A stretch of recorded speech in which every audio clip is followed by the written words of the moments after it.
the Panthers win streak, and a brawl ensues right afterwards, all today on In the Crease with Tommy C.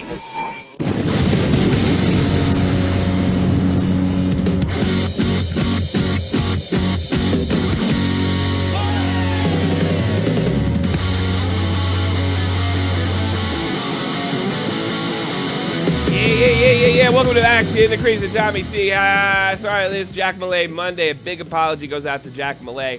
I didn't notify him about it. I made the video. I passed out. Then it was 4 p.m. Eastern Standard Time before I moved it. I haven't heard from Jack. Jack, please get in touch with me. I blew that. Yeah, very sorry. I am sorry. That's also not like me. You know, whenever I cancel, that's not like me. I really apologize to Jack Malay because we were supposed to have him on yesterday, and I'm sure we'll have him on in the future every Monday. We love Jack Malay Mondays here. We want to keep that rolling. Knuckleheads, they take on the Cat. They snap their win streak. Let's also keep in mind, Cats still get a point out of their out of this, which is absolutely good news for the Cats. The thing that gets, let's just talk about the most fascinating element of the thing. And I watched the video a few times. I'm hearing either Al Montoya started this on the bench, and then Eric Dorsett, who by the video evidence started this, because after the OT goal was scored, you see Dorsett just head straight up into the Panthers bench. Now he's reporting that something was said unacceptable about one of the Sedin twins. I'm probably thinking it's an F word, like FOMO, or something like that. You see one of the Sedins go flying across the bench as well, so I don't know who started it. But. Well, it looked like Henrik may have started it, but you look at the video, he skates towards and immediately bugs out. So Henrik Sedin is complete. He did not incite this. It's very clear. No. If anybody on the Canucks incited this brawl, it more than likely was Eric Dorsett. I don't know what was said on the bench, but it did to me from the appearance. But you can't hear what's on the ice. I thought the Vancouver Canucks were the aggressors, but that just might mean something really came over the bench that was unacceptable. I don't care one way or another. It was nice to see 1980s hockey. It was nice to see that. It was a little bit of aggression, a little bit of anger. I like when a team like Florida, who is basically the hottest team in hockey right now. Yeah, absolutely. They showing a little fire after a loss, not taking shit. I like that. But at the same time, if I'm on Florida's bench, all I'm doing is looking at Vancouver and saying, look at the standings, eat it. Eat it. We're 26-12-5. You're out of the playoff spot. Eat it. That's 26-12-5. The other thing is, too, I thought when I read the headline, I'm thinking sour grapes on Panthers. That's not it. But when you watch the video, to me, the Canucks are the aggressors, and that's a little bizarre after you score an OT goal in a great hockey game, a comeback hockey game. Not only Jake Vertanen, who just came back from Team Canada. Actually, he was the guy that the Finnish Canadian that kind of helped out the Finns. That's right.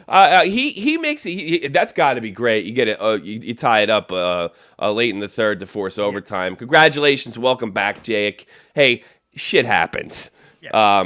You're back in the NHL. Stuff happens. I'm sure you'll get your shot at Worlds and hopefully World Cups and maybe even beyond. They finish it up in overtime. Both Jussi Jokinen and Jonathan Huberdeau had goals. This is a great hockey game. Cats still get a point. They're still unbeaten in regulation. That's still good. But I hope that wasn't the case. I hope this wasn't sour grapes that they snapped. Even if it was, I'm okay with that, man. Really? I like my teams having a little bit of friggin' edge to them, not being happy when they lose and maybe getting a little bit aggressive. Look, if someone would have snapped a stick over somebody's head, that's going a little bit too far. But I like a little moxie. Okay. I kind of like this out of them because Florida is playing unbelievably well. They're the second best team in the East right now. They're playing really, really good hockey. They are distancing themselves from really quality teams, at least for the last 18 months, like Montreal. Detroit's played well.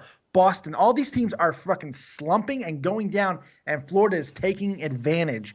And that's going to help them at the trade deadline and in the second half. I like what Florida's doing. I like they got a little bit of edge. Good for Florida. And Vancouver's playing well, too. They're playing a lot better, and they're right in the midst of a playoff run. in the Western Conference, where it's way more difficult to get in, where you have 5 or 6 teams that are over 50 points. It's not an easy situation for Vancouver, so good win for them as well. It's yeah, and you're beating a super hot team. Yeah. Also, there's a little backstory with this team. Let's give a big congratulations to our friend Lucas from Rats on the Ice. If you want to check out his page, if you're a Cats fan, check out the biggest Cats fan I know over on Rats on the Ice. I'm sure he's super happy. Earlier last week, he's been getting into it with Puck Daddy. I think we went over that because this is a fluke. Which we're always a fan of. Yes, that's always fun. 26, 12, and 5. I mean, when is it beyond the realm of averages that this is a fluke? I don't think it's a fluke. This is a team that was playing well in the second half last year. They looked like they were building, and they are playing really well this year. Yeah. I think it's also a little bit of the fact that nobody else in the Atlantic is playing well right now. Everybody's slumping in the Atlantic. There's nobody playing well. No, that's true. The Rangers aren't what they were in the beginning of the season. The Montreal Canadiens, although they're starting to show signs of improvement, aren't what they were in the beginning of the season. They were just a machine. They were a hockey machine in the beginning of the season. And they're just taking advantage of it. Fluke. Price hurt them. Price going out hurt them, and they're not getting him back until the end of the month now. So if I believed in a mathematical equation, if I was absolute, because mathematical equations are absolute, 2 + 2 is always 4. There's no other way to count it. But if I believed that there was a mathematical equation that the only way you could win hockey games, or at least give you an overwhelming advantage in that mathematical equation, maybe I might believe the Florida Panthers are a hoax, or are a fluke, excuse me. But the thing is, I find it almost impossible to believe that such an equation exists, or a multiple equations exist to give you insight on how many victories would be over a long period of time.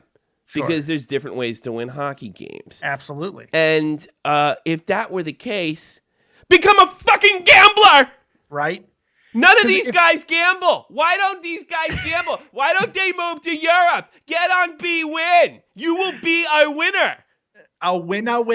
You will be a winner. We will be with No, but what if we run through a string of big head luck? Then you're gambling. It's not very strong, is it? It's not an absolute. The funny thing about this is the Florida Panthers, goddamn it. The Cats, the Panthers. Florida Panthers, you got it. No, it's the Panthers. I don't know what the hell I'm talking about. You got it. I know you're thinking football and you don't want to screw it up. I went. Yeah. What's great about Florida, man, is this is a team that if you would have said they're going to be first in the Atlantic, they're going to be over the Montreal Canadiens, and Jaromir Jagr is going to lead that team in points. What? Well, here's what they do. I will. No, Jaromir Jagr leading that team in scoring would not have shocked me. I gotta be honest with you. Leading that team in scoring, but him leading in scoring while being in first place, that's a shocking thing. I mean, he could have led the team in scoring, sure, but to have them in a first place situation by a wide margin is shocking. But it's not about him. They are the number 1 team in stopping the puck. They don't 2.1 goals against. They don't give up goals. No. Plain and simple. No. They need some firepower at the trade deadline. I'm sure they'll get it. Sure. That's a dangerous team. Absolutely. And we knew this is the team that eliminated the Boston Bruins, and they almost pulled it out last year. That's a very good point. I almost forgot about that. For all you math equations the guys that believe, what's more ridiculous? All right, the thing with the math guys is they take guys like scouts who basically make judgment on experience and what they see. There's no quantifiable science there. It's just gut feeling, which is not very scientific. So you take the math, but what if the math equation? But I tell you something.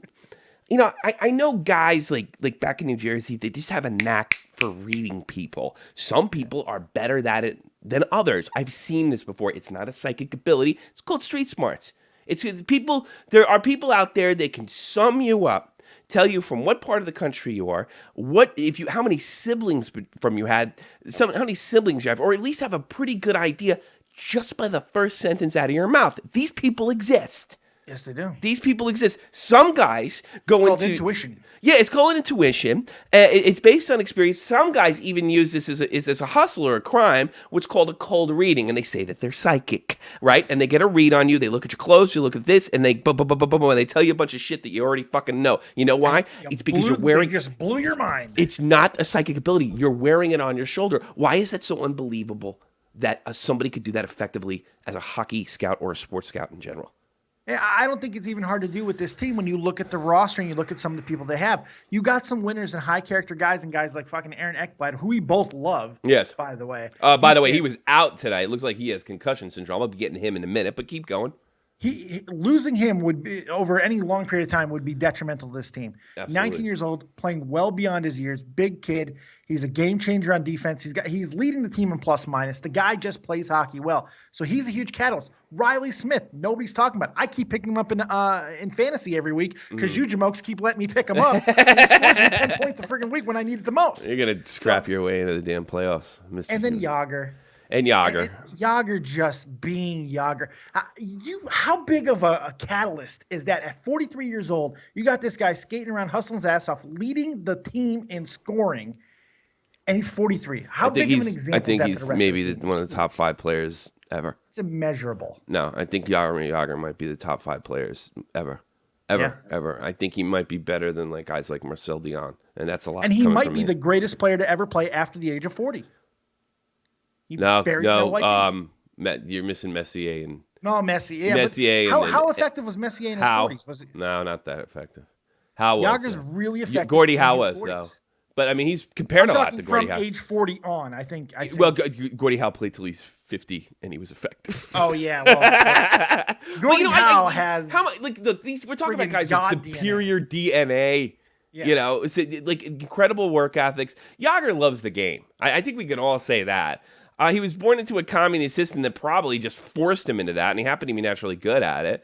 I often wonder with Jags, because Jags comes from the Cold War era. I mean, he's probably the last player in the league from that era. I wonder if he just says to himself, what the fuck am I going to do after this is over? Yeah. Well, I mean, look, you can professionally be Jaromir Jagr. That doesn't sound too bad. I like to be professionally Tommy C, and I'm sure you would love to be professionally Dead on Dave. And like anybody would. But that's boring to him.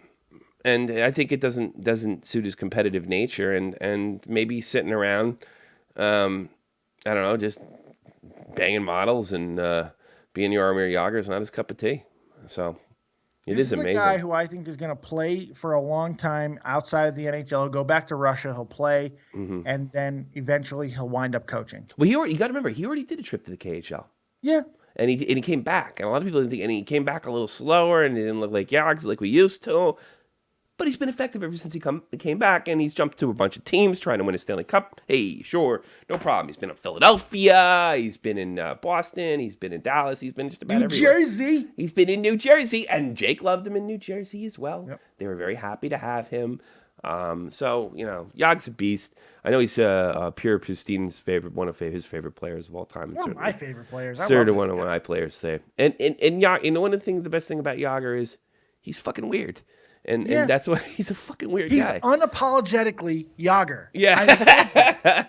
I've told this story 100 times, but when he was in the Boston Bruins and they went in the Stanley Cup Finals, it's like they asked each player, you know, who's your favorite player? And all the Finnish players, I grew up watching Teemu Selanne, or my favorite player is Mark Messier. And they ask him, he goes, Jaromir Jagr. Like, why wouldn't I? And it wasn't like, I'm so great. It's like, I'm playing. Why wouldn't I be my favorite player? That's how competitive these guys. It would be. What am I going to do? Root for Ryan Callahan? I'm Jaromir Jagr. I'm the best player. You know. I mean, and that's the way these guys think. I like me. I like me. That. Let's talk about you. Let's talk about Joe Quenneville getting the 3-year contract. A lot of money out there, Mr. Joe Quenneville. How do you feel about that? Obviously, it's a no-brainer by the Chicago Blackhawks. I think it's a no-brainer both ways. Yeah. Oh, yeah. Where's he going? This team is locked up for the foreseeable future. So he's there through 2020 now, and he knows he's going to be competitive for the next 5 years without even a question. So why wouldn't you if you're him? Also, if you want any chance at catching Scotty Bowman, which is going to be damn near impossible because he's still 500 wins away from that. He's about to pass Al Arbor, who's one win away from that. 781 wins. He's about to pass Al Arbor, and he's doing it in 200 games less. If he wants any shot at Scotty Bowman, any shot at all, this is where he needs to be. But I don't think it matters because that record is about damn near impossible. How old is Joel? Let's see how old he is. Because Al was in the league forever, and he didn't always look. A lot of those wins he racked up were, when the team was good. I mean, when the Islanders were good. He had the Islanders for a long time when they were terrible. He's 57. He's not that old. He could coach another 10 years, especially if he sees. Yeah, it's like you said. All the major keys are locked up, and if they weren't locked up, he might want to think about going somewhere else. But that's all locked up. Where's he going to go? $18 million contract. Pretty good chance he serves all 3 of those years. Yes. Even if they have, even if they don't make the playoffs. 30 years. What's that? Scotty Bowman coached 30 years. Yeah. Scotty Bowman, and he's like a lot of great coaches too. I mean, Scotty Bowman had the Montreal Canadiens in the 70s, and he had the Pittsburgh Penguins when they had Jagr and Lemieux, and he's got him with the Tays and Kane, who are probably first-round ballots. I'm calling it now. That's going to be a difficult one. You know what I just thought of? What? He's going to pass Scotty Bowman. If he coaches 10 more years and he can average 50 wins a season, he's got a shot. He would have to. He would have to completely fall apart and have some teams that didn't make the playoffs 5 years in a row and then get traded or go somewhere else and have a similar result for 2 years. That's pretty much the only way that doesn't happen. That's insane. Joel Quenneville is going to go down as the winningest coach of all time, head coach in hockey of all time. And we do talk about him, but we don't talk about him in the same vein as Scotty Bowman. Yeah, he's more than likely going to do it. He does it quietly. Nobody talks about him. He's not a young man by any means, but he definitely can coach till he's close to 70. I mean, it's not unheard of. Considering he's already been coaching for 19 years, he's pretty damn young. Yeah, that's true. He's not the youngest coach in the league, but I mean, he is. He's definitely if he's not in the Hall of Fame, he's probably going to end up there pretty soon. Oh yeah. This is a goal. You remember when the Hawks were good? Yeah, like now. Remember when the Hawks dominated? One of the best teams in the league right now, playing the third best record in the league. They're arguably right up there with the Cats and the Caps as the hottest teams in the league. Yeah, the Hawks are. I don't know if you're noticing. The Hawks are looking really scary right now. I haven't been noticing. I'll be perfectly honest with you because I got to be honest with you. The Cats are getting interesting. When have we let off with a Cats story and in the crease? I think this might be the first time. So they're getting interesting and they're winning games and. It's a team that I watched a few times last year, and I enjoyed it. Let's give a shout-out to the chat. Alex Williams wasn't able to hear today, but we noticed you. So shout-out to Alex Williams. Andre Corbeil. How the hell you doing? Terry, the Snow Queen. Sean Bonner. Nick B is out there. Nash. I can't say the rest of your name, but you know who the hell you are. The Lino Bravobs. And Carson Babini, the Finnish newsflash Puustinen, and the list goes down to Misfit Boise Hockey and Karn Johnson out in New Zealand. Hey, what's happening, everybody? We're back, fresh start, ready to go, brand new. Dave, I feel horrible. What's that? I feel like fucking dying. Are you okay? No. Tommy, don't die on the air, dude. I'm exhausted, man. You sound exhausted. I had to drag myself up to do this. It's like I am completely exhausted. I'm exhausted too. My wife's making me drink after this. So. I'm sleeping this is not normal, and that baby's gonna kill me. I'm gonna end up an early gate. It's only just begun. You know what the thing was? Laura was a really good baby. He's gonna be a hellion for you. Yeah, that's my fucking luck. I was a really good baby. I slept the first week I was home. Laura always slept the night from day one. Yeah. And I have a thing that this kid's gonna be a fucking bastard. And And it's just like, like the first time it's like, all right, like it's a shock that I'm having a girl because there was no girls in my direct family line that weren't born in Europe. We left Europe 100 years ago. Right. So I moved back to Europe.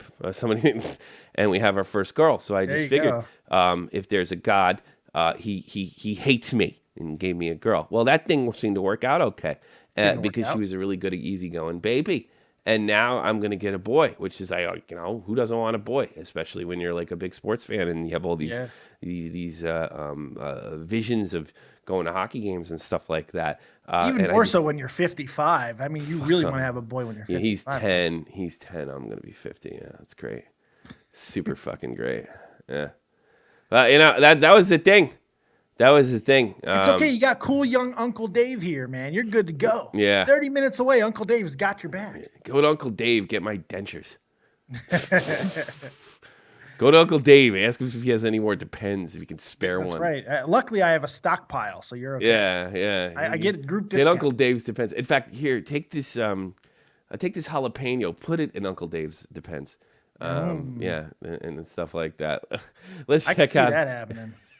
Let's check out a few headlines of the National Hockey League. Travis Harmonic expected to miss 2 to 3 weeks of lower body injury. We didn't talk about it because we weren't on the air, but Alex Ovechkin scored his 600th career goal. Or excuse me, 500th. That was 500. Jerome McGinley, the guy, my favorite player. I was thinking of somebody else. Ovechkin scores his 500th career goal. Basically 10 years in the league, 500. 6 and 7 are probably, especially if you're going to continue to have 50-goal seasons. Fifth quickest of all time. Is it the quickest of all time? Fifth quickest. Fifth quickest. Yeah, I didn't think it was quick as Gretzky's. Nobody's quick as Gretzky. No. But it's a testament, especially in this era where goals don't get scored like they did in the 80s, that he can do this. Alex Ovechkin is truly one of the elite talents of all time. Absolutely. Only Gretzky, Lemieux, Bossy, and Brett Hull are ahead of him. That's good company. Yeah. That's Bossy. Yeah. It's the best company. That's Legends company. Really, and we all knew. Look, we know. He was one of the first guys. Like when he scored that goal against Phoenix, where his behind his back is very famous thing. That it's like that wasn't an accident. That was a fluke. This guy's going to be a legend. And then the next couple of years, I got Crosby Sunshine pumped on my ass. But the guy in DC was actually doing something. They didn't. Crosby really didn't blossom all that much right away.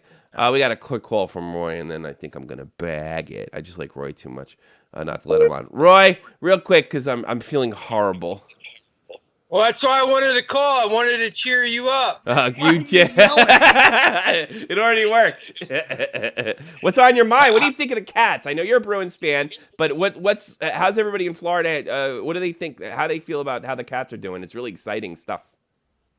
Well, one thing the last time we talked, I didn't get to say was I wanted to say all those people at the place. They're only here because everywhere they live is cold. They're here on vacation. These are all people from. They're all people from other places. Yeah. So, what are you saying? Like, you're saying that the Cats fans are not native Floridians. They're like from Boston and New York and other. And that's why their attendance sucks. Yeah, maybe. Is that what you're saying, Roy?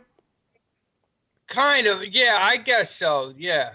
Yeah. But anyway, man. Anyway, the Rangers fucking suck ass, dude. Yeah, we beat you. I hate fucking Henry Lundqvist with a fucking passion, man. That good. Fucking guy. He's a good Swede. He's a good Swede. Extra fired up today. What's up with Roy? Jesus. It's a good thing you didn't go to that game. His wife would have followed your wife would have followed Henrik Lundqvist out of the arena. He's a beautiful man, isn't he? But yeah, it's been rough. The Canucks before this. Yeah.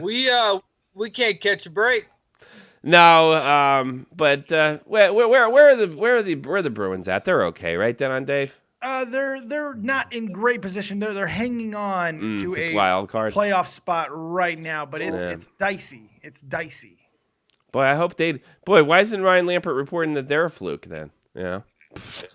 If there's stuff like that. They're all right, Roy. Battling with New Jersey. They're going to be battling with New Jersey, who's up and down, and boy, Well, it's going to be like last season. Nobody's going to be real clear cut. We're not going to have a standout team. Oh, we did have. At least not in the East. In the West, I think that's a different story. No, that's true. Kings, Kopitar. Oh, the West, Dallas and Chicago are taking name. Dallas, Chicago, and LA.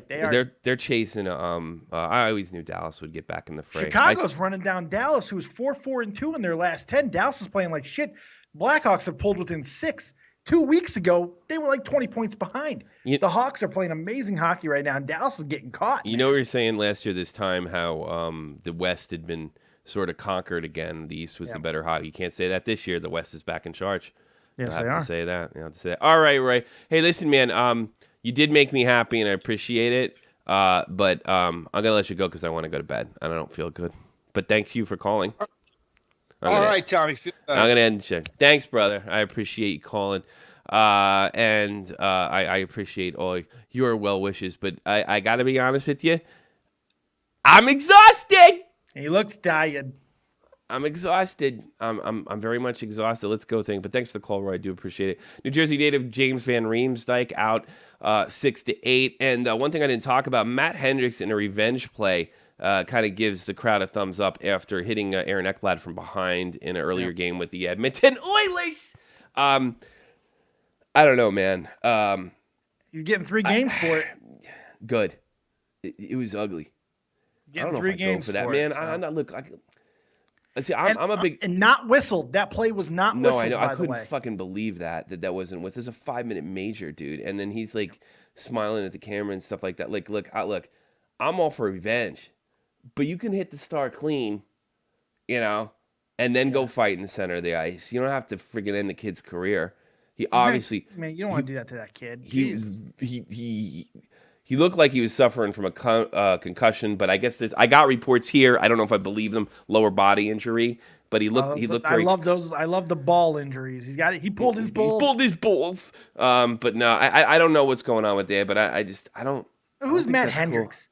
34-year-old goddamn journeyman, from what I can understand. Jesus Christ, got 7 points on the year. He's gonna take a dirty hit, and he's not even defenseman. He's a goddamn center. Yeah. Jesus Christ, taking a dirty hit on goddamn Ekblad like that. Yeah. Jesus. We don't need that shit. AHL. Go to friggin' what's their team in Oakland or no, Oklahoma. Go to Oklahoma. Go play in the fourth line there too, I bet.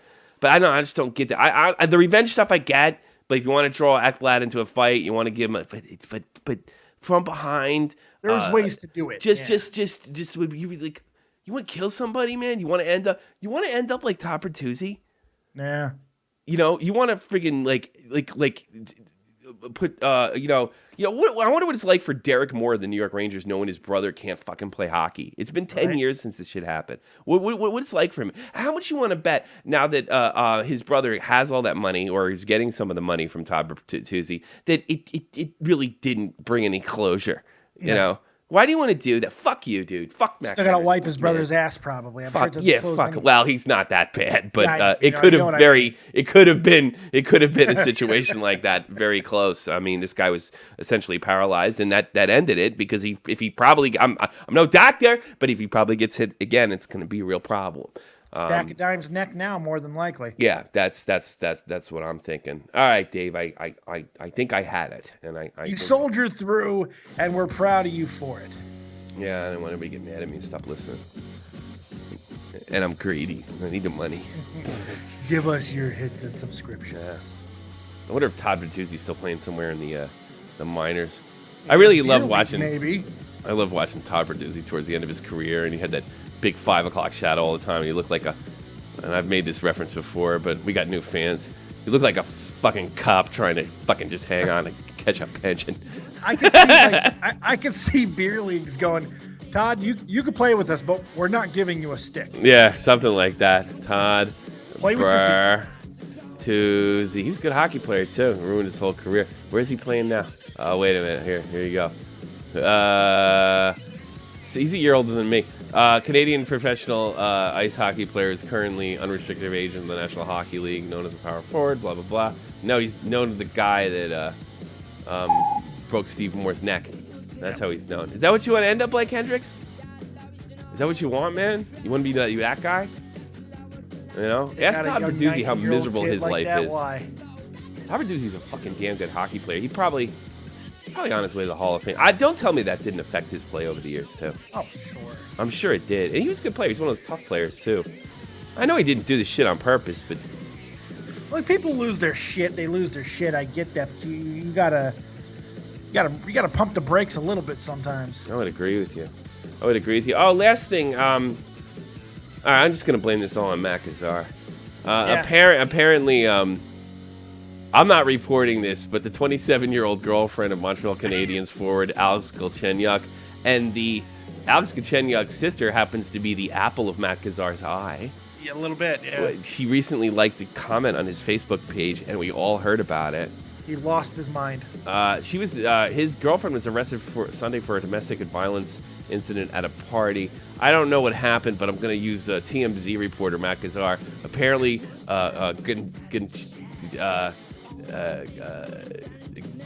this is all rumors. I have a little bit of facts, and I'll clean it up. All right, I'm just going to say the bullshit first, and you clean the whole thing up later, because it's funny. Galchenyuk was going for a ride, and then his girlfriend walked in, and I guess she may have attacked him or something. All right, what really happened? Well, from what the reports that are being released from credible news sources like Sports Illustrated and places like that. Yeah. Basically, the reports that are coming out that there was only 3 people there. One of his teammates, him and his girlfriend. They called the cops because she started some shit. The cops came and arrested her. He's not pressing charges. He got dressed down by a teammate when he came in the next day. They talked to him. They're handling him internally. There doesn't seem to be anything else going on. What actually caused it, I don't really know at this point, because the only thing that backs up Matt's story is a French report that only he can read. That automatically makes it like Mormonism. not legit. It's like the Book of Mormonism. No, only I can translate this, Dave. Yes, that's funny. Ah, man, I'll just tell you, Alex, what a wise man told me. No matter what the situation, no matter what it is. It wasn't me. That's all you do. I don't care if the broad's right next to you in bed. Wasn't you. You deny until you die. Carmen Electra walked in on Dennis Rodman in bed with 2 other women, and he looked her straight in the fucking eye, and he said, they fell from the ceiling. He looked her in the eye. And he said, like, well, I wouldn't humiliate myself. You might be able to convince him they fell from the ceiling. I'm not even kidding. Girls that love you don't want to believe you're cheating. So Especially if your dick is good. Yes. Eddie Murphy said it best. Yeah, they don't want to believe it because no, it's just women are better people. That's what it is. And he's like, you didn't. That's not you on camera, even though it's the same sideburns, the same baseball hat. This guy's the same height, about the same weight. No. I don't know. Everyone maybe has it's a twin, babe. Maybe it's yeah. You know, I don't even. There were some rumors in my family. Yeah, try it. It might work. It might work. Last night in the National Hockey League, the New York Rangers take the Boston Bruins 2-1. San Jose, they take Calgary 5-4. Big goals. 9 goals in that game. And the Florida Panthers get their streak snapped by the Vancouver Knuckleheads 3-2 in OT, but they still remain unbeaten in regulation. Detroit comes up short to the very, very hot Los Angeles Kings. Kings take that 4-2, Dave. Kings are playing. They're dealing. Yes, they sure Did are. not see that coming. We have hockey games tonight. Did you know that? Yeah, that's right. Yeah, Tuesday, January 12th, 7 p.m. Eastern Standard Time. Pittsburgh's in Carolina take on the Canes. Columbus, they're in the Brooklyn, New York, take on the New York Islanders. 8 o'clock Eastern Standard Time. I won't be able to see it. Yeah, you won't be able to see it. I got tickets behind the car. There's a car in there, like it's premium seats. Like going to Brooklyn, it's like, wait a minute, this feels like I'm in Prague for the Worlds because I'm sitting behind a Skoda. You know, I can't see over the Skoda. They should have put it in the ticket. Can't see over this the is why Skoda. We should have gotten an Elantra. Much smaller. Can't see over the Skoda.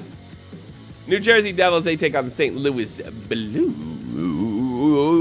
San Jose Sharks, they're in Winnipeg to take on the Jets. Jets are sliding. It's wow. Nicht so gut. Nicht so good. Good. Sabres and North Stars. That's right, I said North Stars. They get it on 8 o'clock Eastern Standard Time, 8:30 Eastern Standard Time. The Preds, they take on the very hot Chicago Blackhawks in Chicago. Chicago Blackhawks here, Jonathan Tays. He takes a pass from Patrick Kane. He dumps it back to Kane. He shoots, he scores, Dave.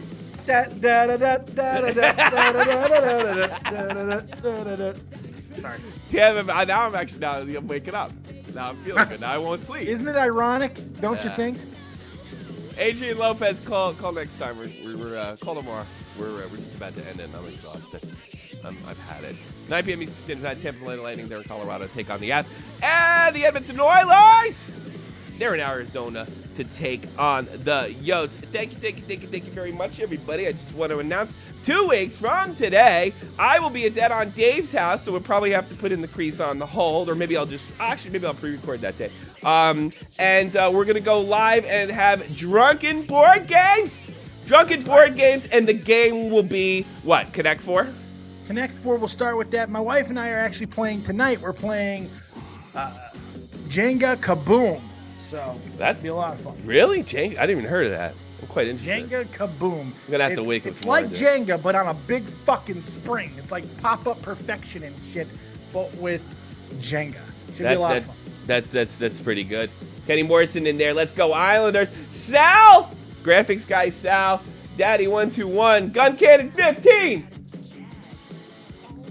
And I think that's it. And I think when we get through with our little board game, which will be fun. I guess when we lose, we gotta drink something, or is that the move?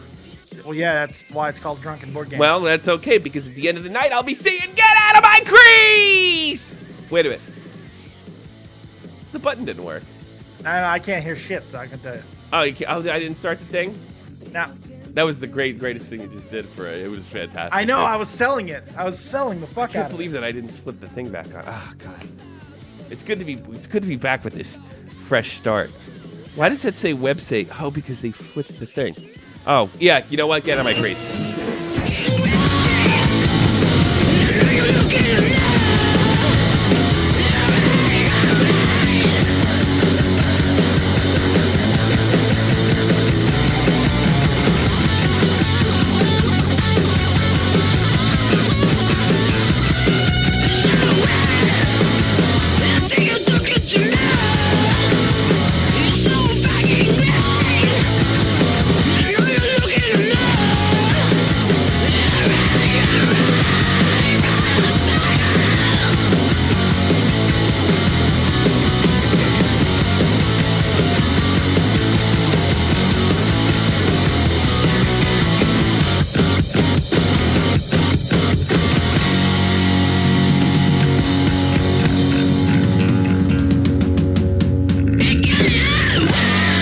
Time for bed, bitches.